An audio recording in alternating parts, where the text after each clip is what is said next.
मैं सबसे पहले दिल की गहराइयों से असलम अलीग साहब को, जिन्होंने इमरान प्रतापगढ़ी साहब के एजाज़ में आज इस महफिल का इनेकाद किया है, मैं मुबारकबाद पेश करता हूँ। और मैं अल्लाह रब्बुल इज़्ज़त से दुआगो हूँ कि सिर्फ ये मुशायरा न हो, बल्कि इस वक्त मजलूम उर्दू की दवा भी बन जाए, उर्दू के ज़ख्म पे मरहम भी लग जाए, उर्दू के मसाइल हल भी हों, और उर्दू से लोगों की जो मोहब्बत, बेपनाह मोहब्बत है, इसमें और तवानाई और ताजगी पैदा हो। मुशायरे में नसर पे बात कहना गोया लजीज खाने में कंकरी के बराबर है। मैं ज़्यादा देर आपके दरमियान मखल नहीं होना चाहता। मुझे चूँकि दूसरे प्रोग्राम में शामिल होना है, इसलिए ज़रा मैंने माजरत ख्वाही कर ली है कि चंद जुमले। असलम साहब ने दावत दी कि सियासी मैदान से ऊपर उठकर भी हम लोग को काम करना चाहिए, और अदब पर किसी सियासत का नहीं, बल्कि सियासत पे अदब का असर होना चाहिए। उसकी इस दावत पर लब्बैक कहकर मैं यहाँ आया हूँ। उर्दू मेरी जान है, उर्दू मेरी माँ की ज़बान है, उर्दू से मुझे इश्क भी है, मोहब्बत भी है, उर्दू मेरा ईमान है। और उर्दू की जहाँ महफिल संवरती है, जहाँ सजती है, वहाँ जाना मेरी पहचान भी है। और मैं आपसे कहना चाहता हूँ कि माँ के दूध के कतरों का जो आदमी पर कर्ज होता है, वही मादरी ज़बान का कर्ज होता है। उर्दू खालिस हिंदुस्तानी ज़बान है। इसी गंगो जमन की आगोश में इस ज़बान ने परवरिश पाई है। हिंदू, मुस्लिम, सिख, ईसाइयों ने सब ने मिलकर इसकी परवरिश की है। और गुलाम सरवर साहब ने कहा कि यह बात 100% गलत है कि उर्दू मुसलमानों की ज़बान है, उर्दू खालिस हिंदुस्तानी ज़बान है। जितनी ये बात सच है कि उर्दू हिंदुस्तानी ज़बान है, उतनी ये बात भी सच है कि आज उर्दू मुसलमानों की ज़बान होकर रह गई है। मैं कभी कभी कहता हूँ कि अपने ही घर में मैं अनजान हो गई, मैं बेचारी उर्दू हूँ, मैं मुसलमान हो गई।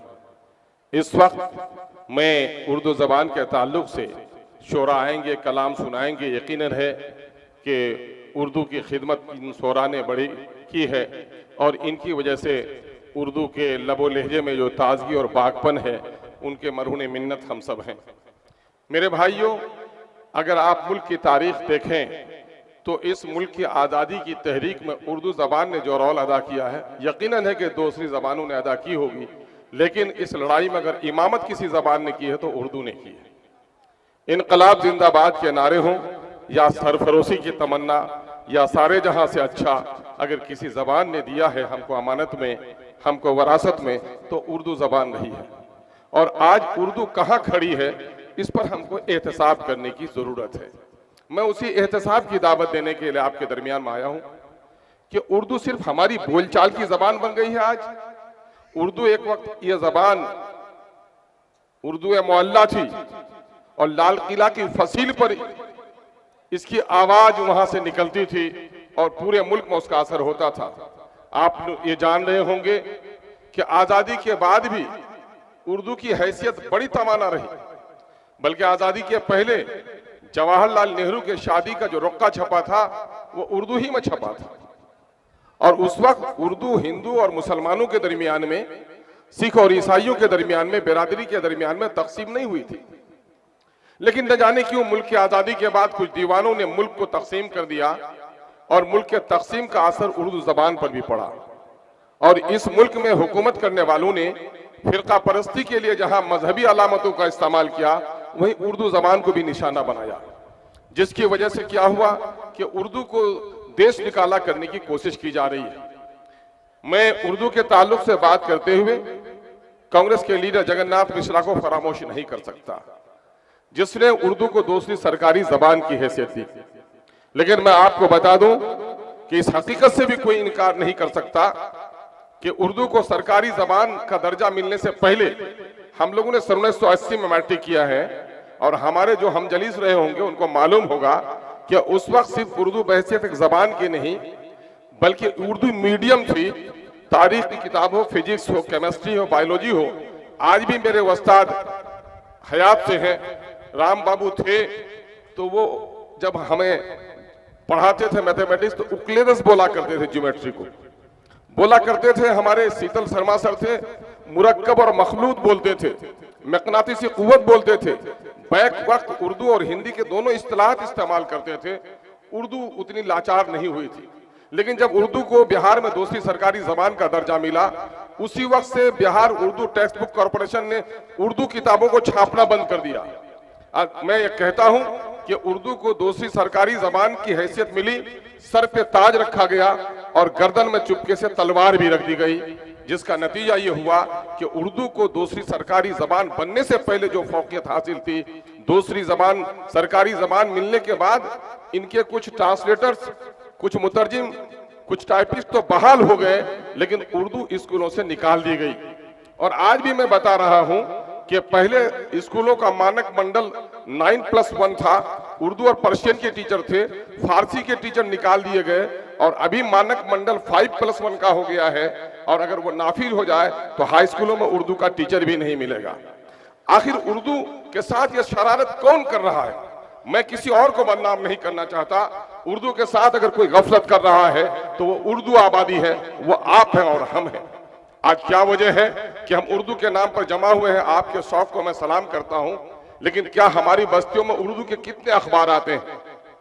हम बंगाली भाइयों को मुबारकबाद देते हैं कि शादी में उनके रुक्के छपते हैं तो बंगाली जबान में छपते, लेकिन हमारे यहाँ सुरजापुरियों के दरमियान में उर्दू आबादी में जिनके रिश्तेदारों का 90% अंग्रेजी से नावाकिफ है, वो अंग्रेजी में रुक्का छापना फख्र महसूस करता है और उर्दू में नहीं बल्कि अब दूसरी जबान में भी छापने लगा है। दुकानों की पेशानियों से उर्दू गायब हो गई है, स्कूलों की पेशानियों से उर्दू गायब हो गई है। सरकारी तमाम तर सर्कुलर के बावजूद भी जो इख्तियारात आपको हासिल हैं, आप और हमने गफलत बरती है। आज कई सालों से रजिस्ट्री ऑफिस में रजिस्ट्रेशन का काम बंद हो गया है और आप जानते हैं पहले रजिस्ट्री ऑफिस में 2 उर्दू के कलर लाजमी तौर पर हुआ करते थे, एक नकल नवेश होता था, एक प्रूफ रीडर हुआ करता था, लेकिन आपने और हमने जब उर्दू को छोड़ दिया उसकी मुलाजमत भी चली गई। उर्दू सिर्फ मुशायरों से जिंदा नहीं रह पाएगी, उर्दू सिर्फ अदब से जिंदा नहीं रह पाएगी।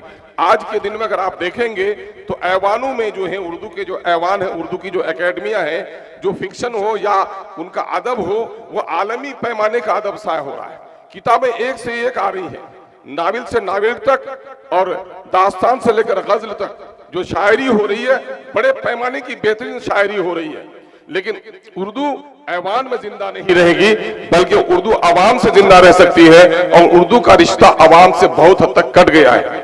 हम चाहते हैं कि आइए हम और आप अहद करें कि आज जिस शायर के बागपन के जुमले को हम सुनने के लिए आए हैं, तो किस वजह से उर्दू से हमारा एक लगाव है। मैं बिलखुसूस कहना चाहता हूं, पूरे मुल्क के मैं भर में जाता हूं तो मैं उर्दू के ताल्लुक से जुमला किए बगैर नहीं रह सकता हूं कि जो कौम उर्दू अपनी मादरी जबान के साथ इंसाफ नहीं कर सकती है, मैं दावे के साथ कह सकता हूं कि वो शख्स अपनी मां के साथ भी इंसाफ नहीं कर सकता है। उर्दू से मोहब्बत करना, उर्दू से रिश्ता कायम रखना हमारा लाजमी हिस्सा है और आज उर्दू सिसक रही है, दम तोड़ रही है। मैं एक बात बिलखुसूस उर्दू आबादी से कहता हूं कि तुम दिल्ली जाते हो, लाल किला की फसीलों को देखते हो, कुतुब मीनार की बुलंदी को देखते हो, जामे मस्जिद की आजमत और तकद्दुस को देखते हो, तुम्हारा सीना चौड़ा हो जाता है, तुम फख्र करते हो। मैं तुम्हें यकीन दिलाना चाहता हूं कि लाल किला के पास होने से तुम्हारा तारीखी नुकसान हो सकता है, कुतुब मीनार की बुलंदी ढह जाने से तुम्हारा तारीखी नुकसान हो सकता है, लेकिन उर्दू जबान अगर सिमट गई तो तुम्हारा सिर्फ लिसानी और तारीखी नुकसान नहीं होगा, बल्कि तुम्हारी नस्लों का नुकसान होगा। जबान सिर्फ मुंह से निकलने वाली हवा और बामाना अल्फाज का नाम नहीं है। जबान अपनी तहजीब, अपने तमद्दुन और माजी की दौलत, माजी की अमानत हुआ करती है। आज उर्दू सिर्फ जबान नहीं है, उर्दू एक कल्चर का नाम है, उर्दू एक तहजीब का नाम है। आप जान रहे हैं कि इस मोतन अजीज में जितना काम तारीखी काम, दीनी काम उर्दू में हुआ है, अरब में भी उतना नहीं हुआ है, पर्शियन में भी उतना नहीं हुआ है। इसलिए मैं उर्दू आबादी से गुजारिश करना चाहता हूं कि उर्दू को संभालिए। अगर उर्दू को आपने नहीं संभाला तो आपका दीनी और अखलाकी नुकसान भी होगा। आपके बच्चे डिप्टी नजीर अहमद को नहीं पढ़ सकते, आपके बच्चे हाली को नहीं जानते, सर सैयद के दर्द भरे पैगाम से नाआशना है, इकबाल की पाकीज़ा ख्यालात से आपकी आबादी नाआशना है। चाहे हिंदी के लोग हो या उर्दू के लोग हो, मैं अक्सर ये जुमला कहता हूं कि हिंदी के लोगों हिंदी को संवारो। उर्दू और हिंदी दोनों जोड़वा बहन है। अगर उर्दू मर गई तो हिंदी भी जिंदा नहीं रह सकती है। शंकर कैमूरी साहब, आप लोग का बड़ा फरीजा है, जमुना भी बहे, गंगा भी बहे, तभी संगम जिंदा रह, संगम बाकी रहेगा। गंगा बहे और जमुना सूख जाए तो संगम बाकी नहीं रह सकता है।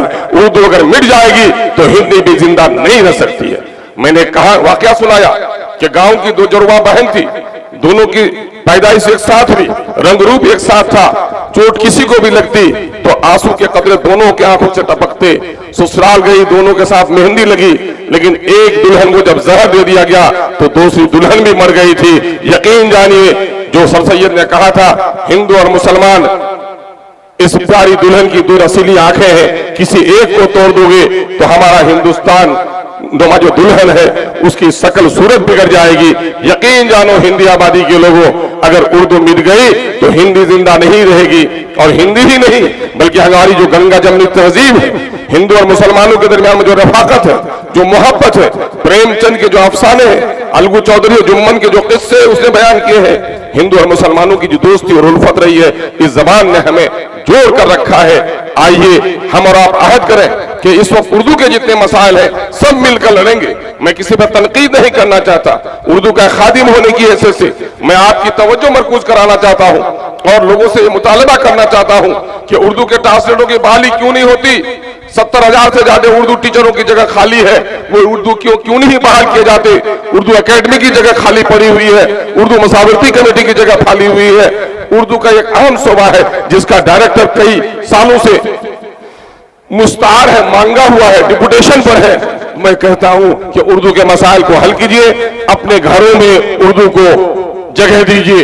मेरे एक बात से जबान फिसल गई थी तो बड़ा चर्चा हुआ था, लेकिन मैं तमसीलन भी कहता हूं कि आज उर्दू आबादी में जाइए और उर्दू के अखबार तलाश कीजिए।